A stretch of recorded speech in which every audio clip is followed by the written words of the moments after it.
Unique परिवार आपका पुनः एक बार स्वागत करती है। आज हम समझेंगे अध्याय धातु एवं अधातु। तो सबसे पहले बात करेंगे कि इसमें धातु अधातु जो है क्या है। ये बात करने से पहले हम ये समझेंगे कि ये जो मेरा है कि धातु अधातु किस वर्ग में। तो कहने का मतलब एक कंसेप्ट है, इसको हम क्या बोलते हैं, इसको बोलते हैं एलिमेंट। क्या बोलते हैं हम इसको? एलिमेंट बोलते हैं। तो एलिमेंट तत्व, क्या तत्व।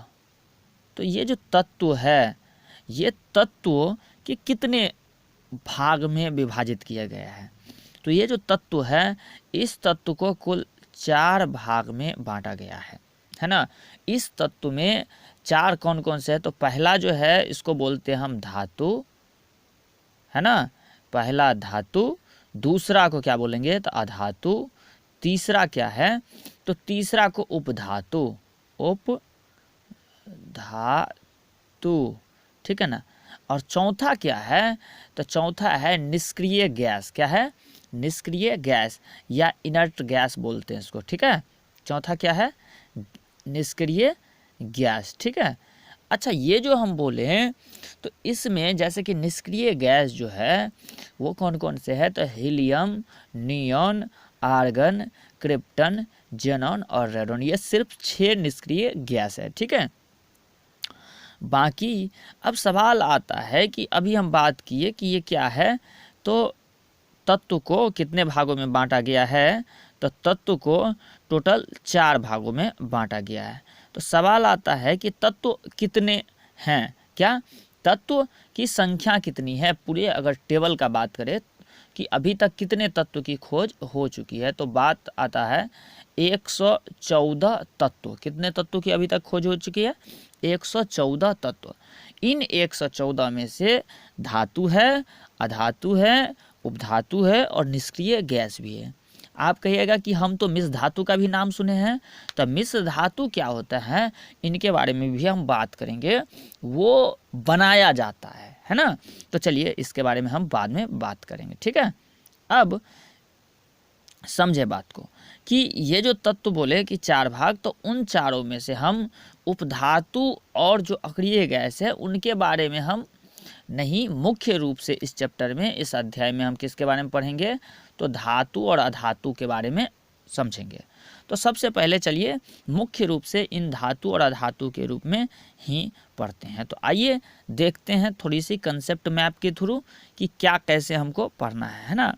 तो अब जैसे कि हम बोले कि सबसे ज़्यादा संख्या में ये जो तत्व है उसमें क्या है, तो सबसे ज़्यादा संख्या में जो है ना धातु है। क्या है सबसे ज़्यादा संख्या में? तो सबसे ज़्यादा संख्या में क्या है? धातु है। और सबसे उसके बाद जो है अधातु है। तो कहिएगा कि धातु की एग्जाम्पल आप हमें बताइए कि धातु है तो कौन कौन है। तो चलिए इनको हम देख लेते हैं कि धातु का एग्जाम्पल कौन। देखिए, आप सोना जानते हैं, चांदी जानते हैं, लोहा जानते हैं, ये सारे क्या है? धातु है। यहाँ देखिए, sodium, potassium, zinc, copper, Fe लोहा, एल्युमिनियम और Ag47 क्या? चांदी, है ना। ये सारे चीज़ क्या है? धातु कहलाते। एक बात और याद रखिए रासायनिक गुण के आधार पे कि धातु के वृहत्तम कक्षा में 1, 2 या 3 ही इलेक्ट्रॉन होते हैं। जिस तत्व के बाह्यतम सेल में 1, 2 या 3 इलेक्ट्रॉन होते हैं उसे हम क्या कहते हैं? तो धातु मेटल कहते हैं, ठीक है। इसमें कोई दिक्कत वाली बात नहीं है। चलिए इसके कुछ गुण को देखते हैं। अब देखिए, ये जो धातु है, हम बोले अभी रासायनिक गुण, तो धातु में कितने गुण होते हैं? तो 2 तरह के गुण होते हैं। एक होते भौतिक गुण और एक होते रासायनिक गुण, ठीक है। अब भौतिक गुण किसको कहते हैं और रासायनिक गुण किसको कहते हैं? तो भौतिक गुण में जैसे कि कठोरता, वो जो तत्व है वो कितना कठोर है या फिर चमकदार है, वो जो है ठोस आकृति है, आघात व्यर्थ है, तन्य है, ऊष्मा का सुचालक है, विद्युत का सुचालक है ना। ये सारे चीज़ कहलाते हैं भौतिक गुण कहलाते हैं। अब समझिए, जैसे कठोर माने समझ में आ गया होगा, चमकीला भी बात समझ में आता है, ठोस है ये भी समझ में आता है, आघात व्यर्थता नहीं समझ में आया, तो चलिए इनको भी हम समझेंगे, कुछ भी छोड़ेंगे नहीं। देखिए ध्यान दीजिए कि आघात व्यर्थता माने क्या।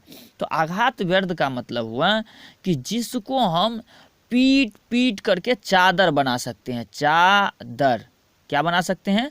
चादर बना सकते हैं। अगर पीट पीट करके चादर बना सकते हैं तो उस गुण को आघात व्यर्थ गुण कहते हैं, है ना। ये किस में पाया जाता है? तो ये अधातु में नहीं, धातु में पाया जाता है, ठीक है। अच्छा, एक और शब्द है इसमें कि तन्यता किसको कहते हैं? क्या चीज? तन्यता किसको कहते हैं? तो देखिए बात को समझिए। तन्यता ये गुण होता है जिसके बदौलत हम तार को रूप में खींचते हैं। लोहा से तार बनता है, चांदी से भी तार बनता है, एल्युमिनियम से भी तार बनता है, तांबा से भी तार बनता है, लेकिन सबसे ज़्यादा जो तन्य धातु होता है वो कौन से है? तो वो है हमारे गोल्ड, सोना। सोना की तन्यता गुण सबसे ज़्यादा होती है। 1 ग्राम सोना में 1 किलोमीटर लगभग तार खींचा जा सकता है। तो समझिए सबसे ज़्यादा तन्यता, ये आप याद रख सकते हैं कि सबसे ज़्यादा तन्य कौन से धातु है या कौन से एलिमेंट है, तत्व है? तो सोना, ठीक है। चालकता के मामले में अगर पूछे कि सबसे ज़्यादा चालक कौन है, तो सबसे ज़्यादा चालक में कौन सा होगा? तो सबसे ज़्यादा चालक में होगा चांदी। क्या होगा? चांदी। कंफ्यूज नहीं होना है, कुछ भी चीज़ें को ध्यान से रखना है। सबसे ज़्यादा चालक में कौन? चांदी। और सबसे ज़्यादा तन्य लंबा तार खींचना जाने में कौन? तो सोना। याद रखेंगे, ठीक है। चलिए एक एक करके चीज़ें को स्पष्ट करेंगे। कहीं पर कोई दिक्कत अगर रह रहा है तो आप हमें कमेंट करिए, हर एक समस्या का समाधान करेंगे। आप लोग घबराइए नहीं, एक एक चीज़ों को ध्यान से समझेंगे। चलिए अब देखते हैं कुछ अपवाद है। जैसे कि हम बोले कि धातु में ये सारे गुण रहता है, लेकिन अपवाद में भी कुछ है। जैसे कि Hg मरकरी Hg परमाणु संख्या 80 है ना। ये क्या होता है? तरल होता है। तरल होता है मतलब द्रव के रूप में होता है ना। और Ag एवं Cu उष्मा का सबसे अच्छा, मतलब हम सबसे अच्छा किसको बोले? सबसे अच्छा बोले चांदी। देख रहे हैं सबसे पहले है, उसके बाद कॉपर है ना। तो कहने का मतलब क्या हुआ? याद रखिएगा सबसे ज़्यादा चांदी, है ना। ये चीज़ें। अच्छा, Pb एवं Hg सबसे कम सुचालक है। Pb लेड, Pb 82 है ना। और पारा मरकरी Hg 80। याद रखेंगे ये दोनों धातु ऐसी धातु है जो सबसे कम सुचालक हैं। उसके बाद GaCS का गलनांक सबसे कम होता है, गैलियम सीजियम, है ना। इसके बाद है लिथियम, सोडियम, पोटासियम सबसे मुलायम धातु है। क्या है ये? सबसे मुलायम धातु। ऐसा क्वेश्चन आपको दिखेगा कि कौन से ऐसे धातु है जिसको हम चाकू से काट सकते हैं, तो यही सोडियम है। तो याद रखें ये सब बातों को, ठीक है, कोई घबराने की। चलिए अब बात करते हैं रासायनिक गुण माने क्या। तो देखिए वायु, जल एवं अम्ल से अभिक्रिया करें क्या करते हैं? तो ऑक्साइड, हाइड्रोक्साइड एवं लवण बनाते हैं। ये गुण को क्या कहलाते हैं? तो ये रासायनिक गुण कहता है। रासायनिक गुण कहने का मतलब ऐसा गुण जो जिसमें उसका मूल गुण बदल जाता है। कहने का मतलब क्या हुआ कि जैसे चावल है, चावल से हमने भात बना दिया, अब बताइए उसको चावल के रूप में परिवर्तित कर सकते हैं? नहीं कर सकते हैं ना। तो ये वाली इस तरह के जो गुण होते हैं इसे रासायनिक, है ना, अभिक्रिया पीछे पढ़े थे, है ना। ठीक, तो ये हम समझे कि रासायनिक गुण। और तो ये जो है क्या है? वायु से अभिक्रिया कर लेते हैं, जल से अभिक्रिया कर लेते हैं, अम्ल से अभिक्रिया करते हैं धातु, है ना। वायु से अभिक्रिया करते हैं तो क्या करते हैं? तो ऑक्साइड बनाते हैं। जल से अभिक्रिया करते हैं, फिर अम्ल से भी अभिक्रिया करते हैं, है ना। तो ये इस तरह से धातु क्या क्या चीज़ से तो अभिक्रिया करते हैं। अब सवाल आता है कि थोड़ी सी अधातु के बारे में हम देखते हैं, फिर जाके चीज़ें आगे बढ़ेंगे, है ना। आपको बात को समझना है, कुछ भी छोड़ना नहीं है। तो चलिए देखते हैं। जैसे कि अधातु, अधातु में अगर बात करें भौतिक गुण तो क्या क्या होता है? तो ये भंगुर होता है। भंगुर होता है कहने का मतलब आप कभी नमक का ढेला देखे होंगे। नमक अगर जम जाता है उसको फोड़ने का कोशिश करते हैं बिल्कुल चूर चूर हो जाता है। तो थोड़ा सा पहले तो कड़कपन दिखाना और उसके बाद हल्का प्रहार पर भी चूर चूर हो जाना बिल्कुल, इसको बोलते हैं हम भंगूर। फिर ये क्या होता है, उष्मा एवं विद्युत का क्या होता है, कुचालक होता है, सुचालक नहीं होता है, मतलब इससे उष्मा एवं विद्युत चालक प्रवाहित नहीं हो सकता है। आघात वर्णनीयता एवं तन्यता का अभाव होता है, ये सब गुण इसमें नहीं होता है। ठीक है, तो इस तरह का चीज़ों को क्या बोलते हैं, तो उप अधातु बोलते हैं। क्या बोलते हैं, अधातु बोलते हैं। ठीक है, अच्छा एक चीज यहाँ अपवाद के रूप में कार्बन जो अधातु है, अधातु में कौन कौन है, तो जैसे क्लोरीन है, ब्रोमीन है, आयोडीन है, सल्फर है। कार्बन का एक अपरूप है जिसे हम ग्रेफाइट बोलते हैं। क्या बोलते हैं, ग्रेफाइट, है ना। तो ये ग्रेफाइट अपवाद स्वरूप आप याद रख लीजिएगा कि ये चालक होता है, ये अचालक नहीं होता है, तो इसे याद रखिएगा। ठीक है, चलिए अब बात करते हैं आगे।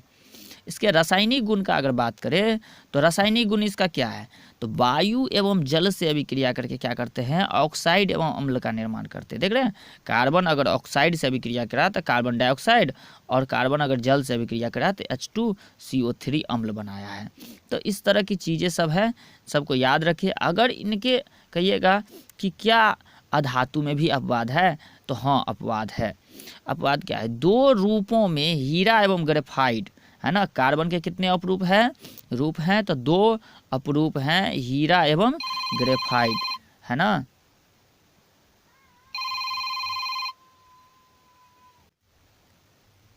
तो बात करते हैं क्या इसमें अपवाद है, अधातु में भी अपवाद है, तो हाँ है। अधातु कार्बन क्या बताएं आप लोगों की, कार्बन अधातु है, कार्बन क्या है, अधातु है। दो अपरूप हीरा एवं ग्रेफाइट, है ना। हीरा क्या है, सबसे कठोर है, गलनांक भी क्या है, तो सबसे ज़्यादा उच्च है। जबकि ग्रेफाइट क्या है, तो ग्रेफाइट क्या है, तो ग्रेफाइट मुलायम भी है और विद्युत का सुचालक भी है। ये किसका गुण है, ये जो गुण है, ये गुण क्या है, ये तो धातु का गुण है, लेकिन दिख किस में रहा है अभी, ये तो हमको किस में दिखाया जा रहा है, तो ये अधातु में। तो ये अपवाद है। अपवाद कहने का मतलब क्या, अपवाद कहने का मतलब ऐसा गुण जो क्या है उसमें नहीं होना चाहिए था लेकिन है ना। तो इस तरह के गुण को क्या कहते हैं, तो अपवाद कहते हैं। कोई दिक्कत नहीं, चलिए आगे बढ़ते हैं ना। अच्छा, अब बात अगर करें तो जैसे देखिए कुछ चीज़ों को हम थोड़ा सा बारीकी से समझना पड़ेगा। हाँ, अच्छा एक बात देखिए, ध्यान दीजिए। तो जैसे कब बोल रहे हैं कि धातु एवं अधातु के बीच रासायनिक अभिक्रिया भी होता है क्या, तो धातु में जैसे क्या सोडियम, है ना, इसका संयोजी इलेक्ट्रॉन कितना होता है, तो अगर इस प्रकार से हम निकालें तो इस प्रकार से निकालने के बाद क्या 2 8 1, बाह्यतम कक्षा में 1, तो बाह्यतम कक्षा में 1, तो इसी बाहरी कक्षा के जो इलेक्ट्रॉन है ये एक क्या कहलाते हैं, तो ये एक कहलाते हैं संयोजी इलेक्ट्रॉन, है ना। इसी तरह से अधातु में क्या, तो क्लोरीन के देखिए बाह्यतम कक्षा में क्या है 7 है, तो ये 7 क्या कहलाएंगे, बाहरी कक्षा के जो इलेक्ट्रॉन है इसे संयोजी इलेक्ट्रॉन कहते हैं। इसी प्रकार से ये देखिए Mg, ये मैग्नीशियम, ये क्या कहलाते हैं, ये भी धातु है, इसके बाह्यतम कक्षा में कितने इलेक्ट्रॉन है, तो 2 है, तो ये 2 संयोजी इलेक्ट्रॉन है। ऑक्सीजन क्या है, अधातु है, तो इसके बाह्यतम कक्षा में कितने इलेक्ट्रॉन है, 2 है, 6 है, तो कहिएगा इसका संयोजी इलेक्ट्रॉन कितना, तो 6। तो जो बाह्यतम कक्षा के इलेक्ट्रॉन है उसे क्या कहते हैं हम, तो उसे कहते हैं हम संयोजी इलेक्ट्रॉन। ठीक है, अच्छा एक बात और यहाँ से जो समझने वाली बातें हैं, कहने का मतलब उभयधर्मी ऑक्साइड क्या है, क्या चीज़, उभयधर्मी ऑक्साइड क्या है, तो समझे बात को। अम्ल एवं क्षार दोनों से अभिक्रिया कर लवण एवं जल बनाते हैं, है ना। उभयधर्मी ऑक्साइड क्या होते हैं, तो अम्ल एवं क्षार दोनों से अभिक्रिया करके क्या बनाते हैं, तो लवण एवं जल बनाते हैं। जैसे क्या Al2O3 और ZnO, ये देखिए ये अभिक्रिया किया, इधर से AlCO3 ऐसे करके बनाया, तो ये क्या बना दिया, एक लवण बनाया और जल बनाया। तो प्रश्न है कि ZnO का अम्ल एवं क्षार से अभिक्रिया दर्शावे। कहने का मतलब हम यहाँ पर जो है आपको 2 को बताए, किस किस का बताएं, तो AlO3 का बताए ना, एक बार किससे बताएं, तो अम्ल से बताए। HCl क्या है, HCl अम्ल है, हाइड्रोक्लोरिक अम्ल। NaOH क्या है, क्षार है ना, सोडियम हाइड्रोक्साइड। तो इन दोनों से हम बताएं। अब आपको कहने का मतलब ये है कि आप ZnO का क्या करें, तो हमको अभिक्रिया इसी तरह से बना है, देखिए कोशिश करके, नहीं होता है तो फिर आप कमेंट करिए, है ना। चलिए उसके बाद हम देखें। अब एक चीज़ है जो कि हमको समझना पड़ेगा कि इलेक्ट्रॉन बिंदु संरचना क्या है, इलेक्ट्रॉन बिंदु संरचना क्या है, बात को समझे। जैसे Mg है ना, इसके बाह्यतम कक्षा में कितने इलेक्ट्रॉन है, तो 2 इलेक्ट्रॉन है ना, देख रहे हैं ये 2 क्रॉस यहाँ पर क्या है बता रहे हैं कि इसके मैग्नीशियम के संयोजी इलेक्ट्रॉन को बता रहे हैं।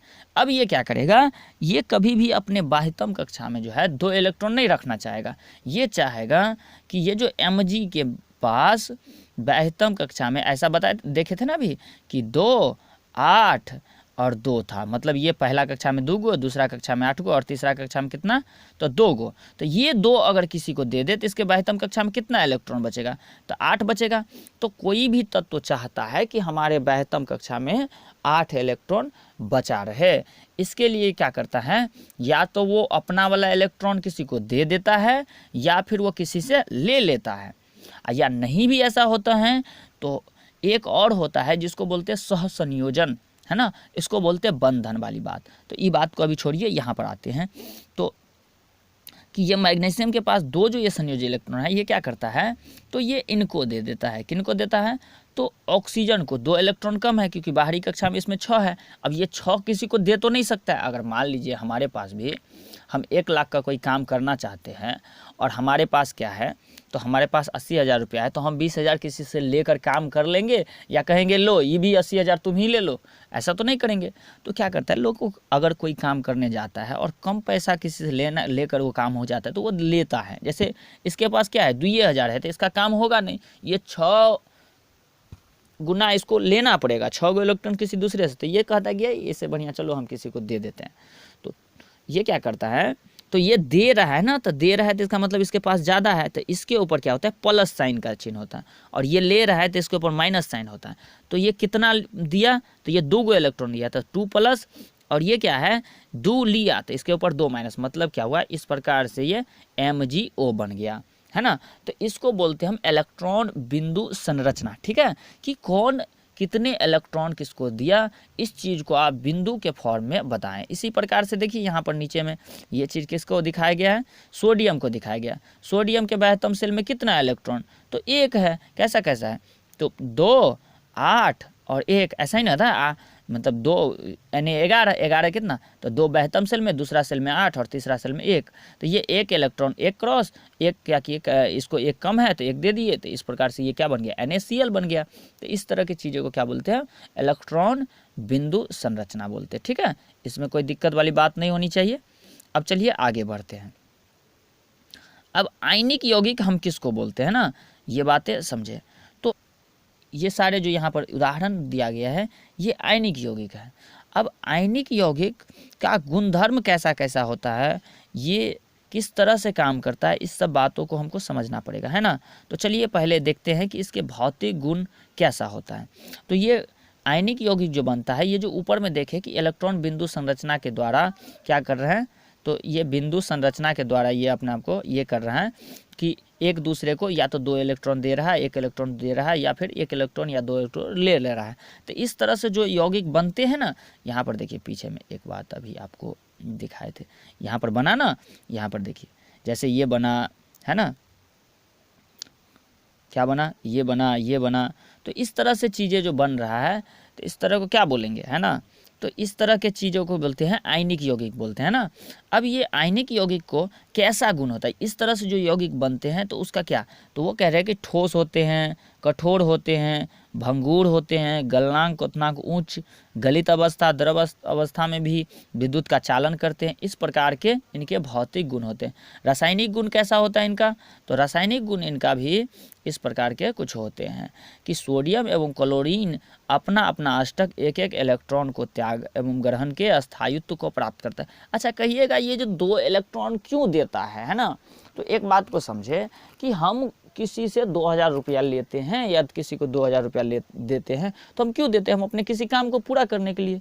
हम जैसे जन्म लिए हैं तो मेरा कोई क्या चाहते हैं, कुछ करना चाहते हैं ना, यहाँ ये नहीं कि ऐसे आए ऐसे जाएंगे, है ना, तो कुछ करने का उद्देश्य होता है। इसी तरह तत्व का क्या चाहता है कि हम अपना 8 इलेक्ट्रॉन बाहरी कक्षा में पूरा ले ताकि हम क्या जाए 8 से स्थायित्व को प्राप्त हो जाए, एक स्थिति को प्राप्त कर ले, है ना। तो ये चीज़ें होता है। चलिए, तो इसी तरह से वो क्या करता है, एक इलेक्ट्रॉन किसी को देता है या किसी दूसरे से एक इलेक्ट्रॉन लेता है, ठीक है। अब बात करते हैं ये जो बोले क्या अस्थायित्व को प्राप्त करने के लिए ये अपना ये करता है। परिणाम स्वरूप Na+ और Cn- आयन का निर्माण होता है। विपरीत आवेश के कारण दोनों में क्या होता है, वैद्युत बल बंद करके NaCl का निर्माण हो रहा है। इस प्रकार से रासायनिक बंधन के कारण ये चीज़ें फॉर्म होता है ना। तो अगर आपसे कोई पूछे कि ये अपना इलेक्ट्रॉन क्यों त्याग करते हैं या अपना इलेक्ट्रॉन क्यों ग्रहण करते हैं, तो आप क्या कहिएगा, अष्टक पूरा करने के लिए, ठीक है। क्या करने के लिए, तो अष्टक पूरा करने के लिए। अब देखिए एक बात समझिए थोड़ा सा, यहाँ पर ये चीज़ें भी जानना जरूरी है। कहने का मतलब MgCl2 MgO Na2O आदि यौगिक का निर्माण भी ऊपर दर्शाए गए तरीके से बनेगा। कहने ठीक, निम्न आयनिक यौगिक का रासायनिक बंधन भी दर्शाए। अब इनका रासायनिक बंधन क्या होगा, है ना। कहने का मतलब इसको आपको दर्शाना है। देखिए कोशिश करके हो पाता है या नहीं हो पाता है ना।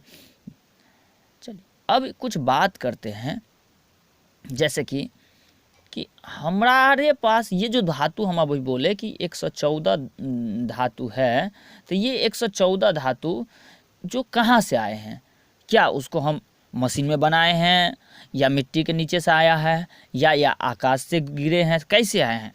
तो ये सभी धातु क्या है, तो ये पृथ्वी की भूपर्पटी धातुओं का मुख्य स्रोत है। मतलब कहने का मतलब क्या हुआ कि हमारा जो पृथ्वी है ना, इस पृथ्वी के मिट्टी में से ही लोहा भी निकलता है, चांदी भी निकलता है, और जहाँ से निकलता है उसको क्या बोलते हैं, उसका खान बोलते हैं ना।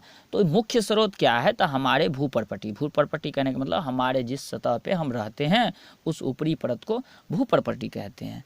अब बात आती है कि ये जो बात किए कि भूपर्पटी, तो यहाँ पर दो शब्द समझने वाली बातें हैं कि ये जो पृथ्वी के अंदर से आता है इसको क्या कहते हैं। तो इसको देखिए, कहने का मतलब क्या है कि ये जो है खनिज, अब कि पृथ्वी की सतह पर एवं नीचे पाए जाने वाले तत्व एवं यौगिक को क्या कहते हैं, तो खनिज कहते हैं। पहले जो इसमें से अगर हमें पता चला कि यहाँ क्या है, हमारे ज़मीन के इस टुकड़े में लोहा का कुछ अंश है और खोदेंगे तो पता चलेगा कि यहाँ पर है, तो उसको नाम क्या देंगे, क्या डायरेक्ट उसको लोहा बोलेंगे, नहीं। तो इस तरह के जो तत्व होता है उसको हम खनिज बोलते हैं। क्या बोलते हैं, उसे खनिज बोलते हैं, ठीक है। ठीक, अच्छा इसके बाद तब कहिएगा अयस्क किसको कहते हैं, ये भी बात तो महत्वपूर्ण है। तो चलिए समझते हैं अयस्क किसको कहते हैं। जिन खनिज से धातु प्राप्त की जाती है अयस्क कहते हैं, ठीक है।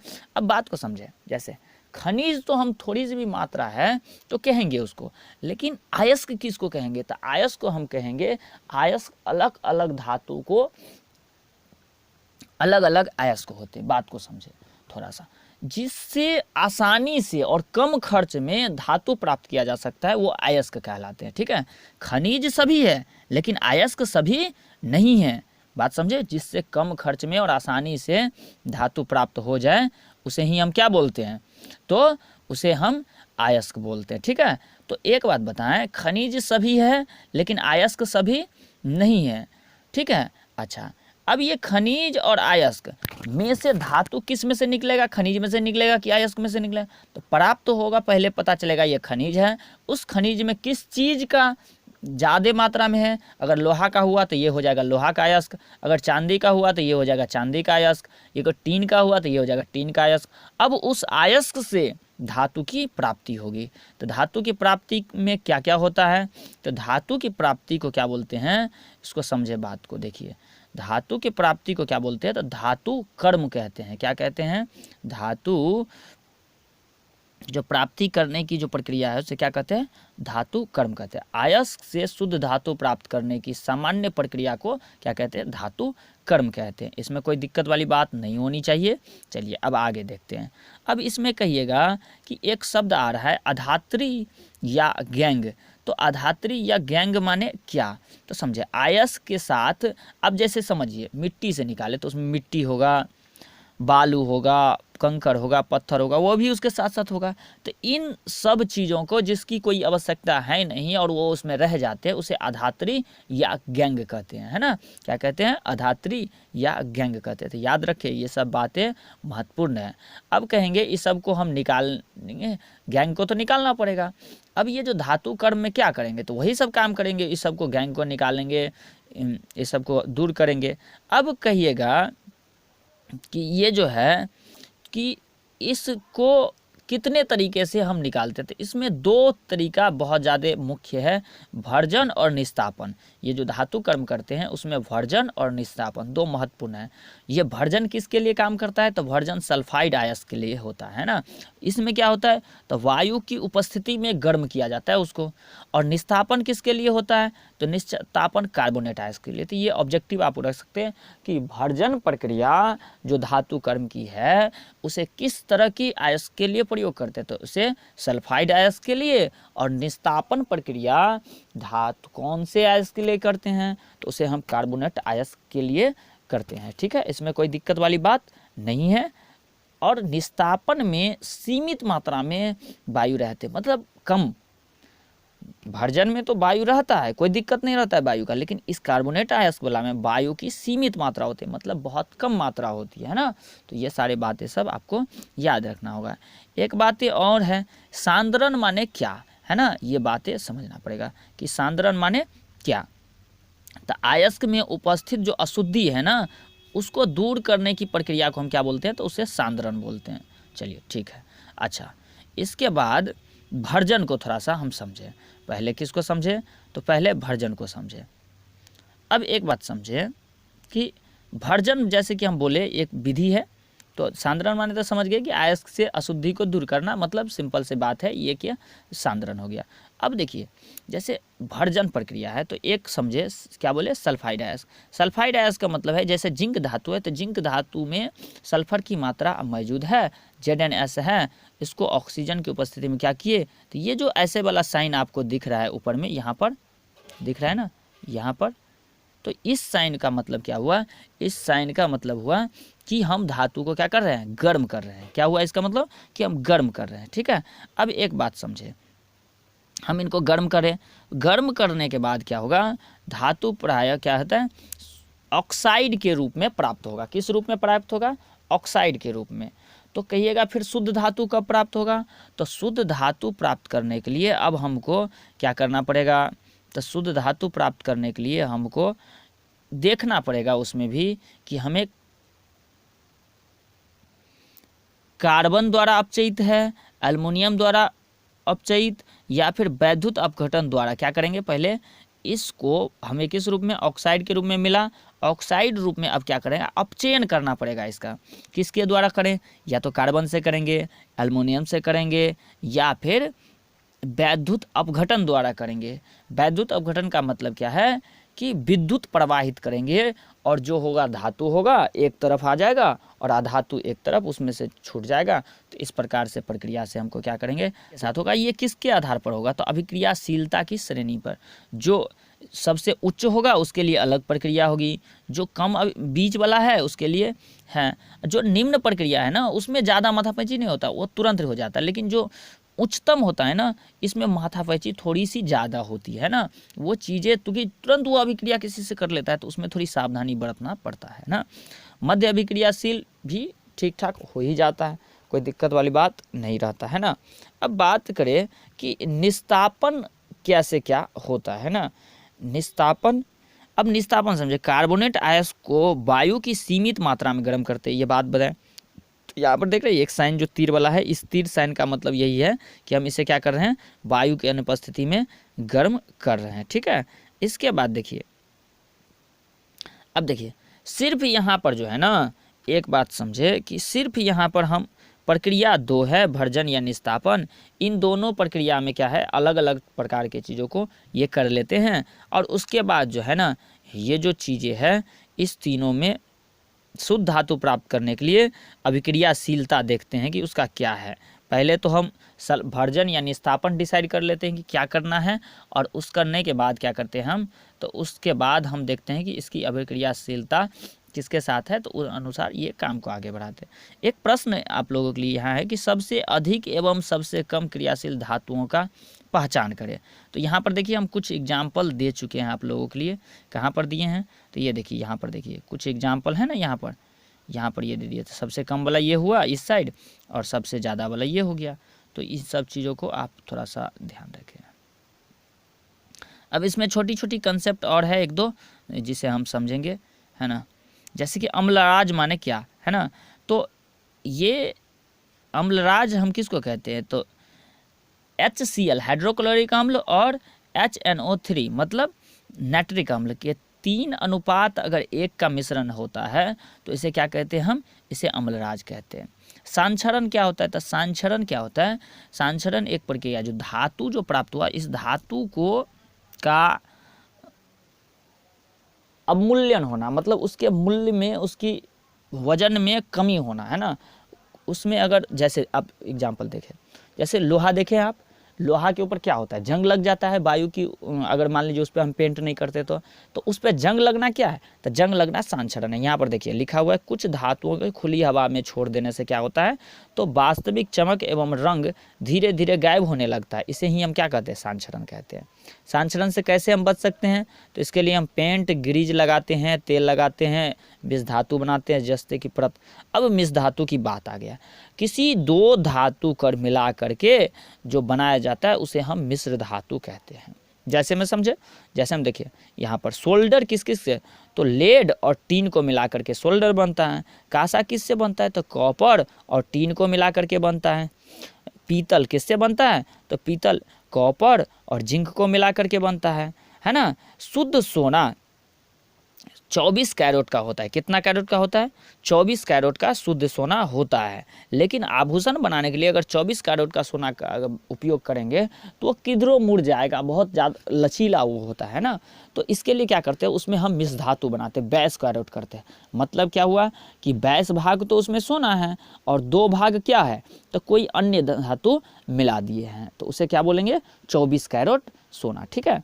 अब एक है कि अम्लगम क्या होता है, पारा के साथ अन्य धातु का मिश्रण अर्थात अम्लगम पारा एवं अन्य धातु का मिश्र धातु है।